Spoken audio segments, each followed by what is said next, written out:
صبري حبيبي طبعا كانت كلمة وسخة وشلتها، فقليلة أدب وعديمة احترام والله العظيم ما حد مربيها بالعائلة. فتبون سلسلة كشف السراقين اكتبوا لي بالكومنت وبس طالعوا الفيديو اللي وراه. ايش قالت؟ طبعا اقسم بالله انا هني انجبت بمكاني، يعني قلت ما اتحرك بس قاعد اطالع الكلمة انصدمت.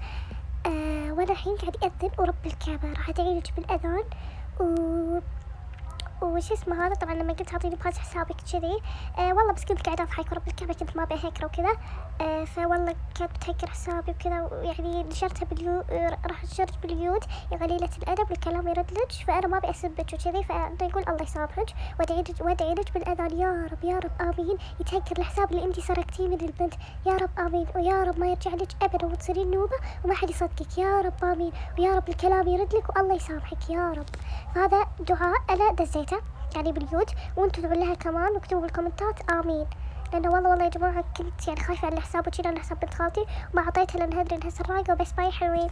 وش اسمه هذا تبون سلسله كشف السراقين، فبس